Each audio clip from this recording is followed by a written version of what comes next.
Good morning, welcome back to my channel GS world group Sandesh. आज हम लोग current के सेशन में राष्ट्रीय और अंतर्राष्ट्रीय घटनाक्रम के कुछ महत्वपूर्ण प्रश्नों को पढ़ेंगे और सारे एग्ज़ाम आ रहे हैं नवंबर, दिसंबर, अक्टूबर तक शुरू हो जाएंगे, इसलिए थोड़ा घर में पढ़ा कीजिए। और मेरा करंट का चैनल जो चलता है उसको भी देखिए भाई, क्योंकि कुछ दिनों से इतना मेहनत करने के बाद भी व्यू कम जा रहा है, तो थोड़ा इसको गौर से भी देखा कीजिए। भारत की पहली अंडर वाटर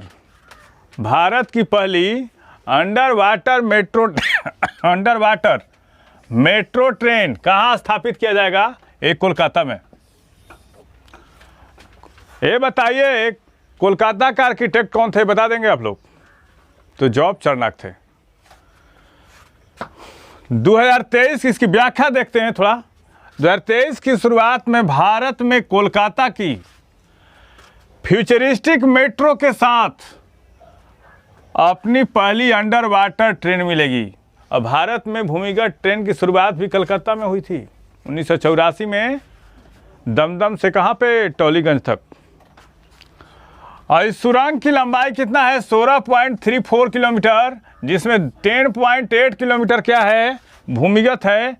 यह जो पहल है, अब विश्व में सबसे पहले भूमिगत ट्रेन कहाँ चली थी? तो लंदन में चली थी 1963 में। यह पहल लंदन और पेरिस के बीच यात्रा करने वाले यूरो स्टार ट्रेन। अब यूरो स्टार ट्रेन क्या होता है? एक डोवर सुरंग है ब्रिटेन और फ्रांस के बीच में, उसमें समुद्र में अंदर जो होता है मेट्रो है, और उसी की जो तर्ज पर भारत में बनाया जा रहा है। यूरो स्टार ट्रेन का भारत का संस्करण है। वहाँ पे डोवर जल डमरूमा जो है ब्रिटेन और फ्रांस के बीच में है, उसके बीच ट्रेन चलती है। तो भारत में भी वही शुरू किया जा रहा है। एक गंगा और Hooghly under water train Howrah को कोलकाता के बीएमडी बाग और डलहौजी स्क्वायर को जोड़ेगा। तो महत्वपूर्ण प्रश्न है, आ सकता है एग्जाम का पॉइंट ऑफ व्यू से, कि भारत की पहली अंडर वाटर मेट्रो ट्रेन कहाँ स्थापित किया जाएगा? तो कोलकाता में। अब भारत में पहला भूमिगत ट्रेन कहाँ शुरू किया गया था? तो कोलकाता में किया गया था। कोलकाता का आर्किटेक्ट कौन है? तो जॉब चरनाक हैं। और विश्व में सबसे पहले भूमिगत ट्रेन कहाँ शुरू किया गया? तो ब्रिटेन में। अब विश्व में सबसे पहली बार जो क्या कहता है, विश्व में सबसे पहली बार ट्रेन कहाँ चली थी? तो 1825 से मैनचेस्टर से लिवरपूल तक चली थी।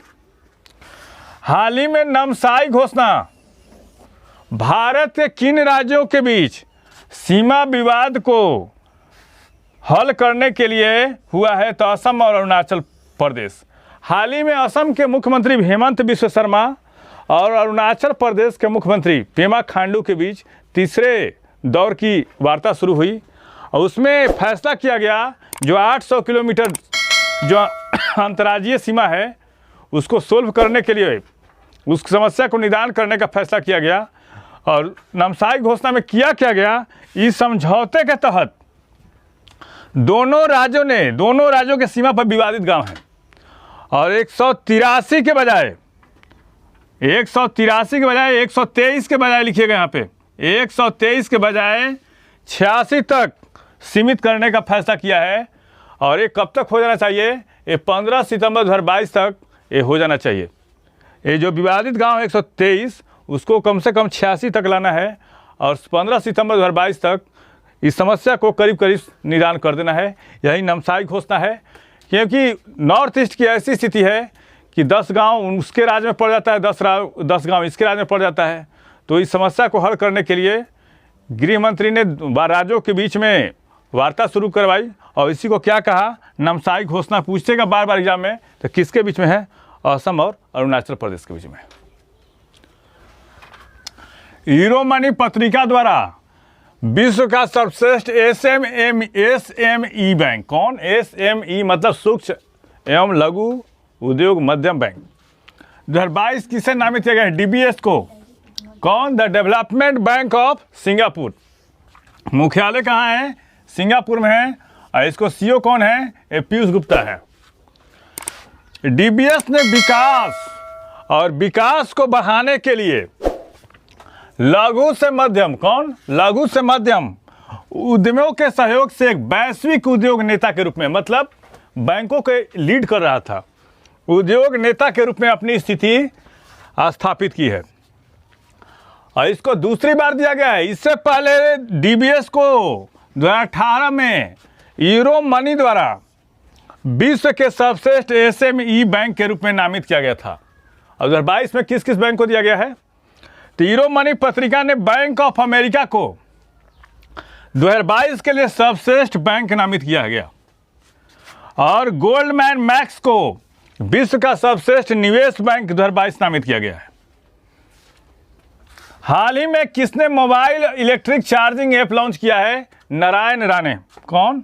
नारायण राणे, सूक्ष्म एवं लघु उद्योग मंत्री नारायण राणे ने लॉन्च किया है। भारत का पहला ई वेस्ट पार्क इको पार्क कहाँ बनाया जाएगा? ये नई दिल्ली में। अस्कोट वन्य अभयारण्य कहाँ है? अस्कोट वन्य अभयारण्य और असोल भट्टी वन्य अभयारण्य ये दिल्ली में है। मुख्यमंत्री कौन है अभी? अरविंद केजरीवाल। और दिल्ली में विधानसभा की सीटें कितनी? 70 और लोकसभा की सीटें कितनी? 7। पर्यावरण मंत्री कौन है अभी वहाँ के? गोपाल राय। और शिक्षा मंत्री कौन है? मनीष सिसोदिया। हाल ही में किस मंत्री ने नई दिल्ली में नई टेलीविजन श्रृंखला स्वराज की शुरुआत की है? यह है अनुराग ठाकुर। अब है क्या ये श्रृंखला जो शुरू हो रही है उसके बारे में देख लेते हैं व्याख्या उसका। तो सूचना और प्रसारण मंत्री अनुराग ठाकुर ने नई दिल्ली में नई टेलीविजन श्रृंखला स्वराज, भारत के स्वतंत्रता संग्राम की समग्र गाथा के ट्रेलर की शुरुआत की है। इसमें दिखाया जाएगा और दूरदर्शन की इस सीरीज के प्रसारण 14 अगस्त 2022 से शुरू करेगा और 75 एपिसोड के नाटक में मुक्ति योद्धाओं और स्वतंत्रता आंदोलन के गुमनाम नायकों के आंदोलन पर क्या होगा? प्रकाश डाला जाएगा। इसीलिए ये टेलीविजन श्रृंखला स्वराज की शुरुआत की गई है। 18 जुलाई को कौन सा दिवस मनाया गया? नेल्सन मंडेला अंतर्राष्ट्रीय दिवस। और इस दिवस को मंडेला दिवस भी कहा जाता है। और दक्षिण अफ्रीका के पहले अश्वेत राष्ट्रपति थे और यह दिन दक्षिण अफ्रीका के भूतपूर्व राष्ट्रपति नेल्सन मंडेला के जन्मदिन के उपलक्ष्य में मनाया जाता है। लॉन्ग वॉक टू फ्रीडम, स्वतंत्रता के लिए लंबी संघर्ष, किसकी पुस्तक है? नेल्सन मंडेला की। अभी तक पूरे लाइफ में 700 पुरस्कार मिले हैं इनको और 1993 में नोबेल शांति अवार्ड से भी सम्मानित किया गया था।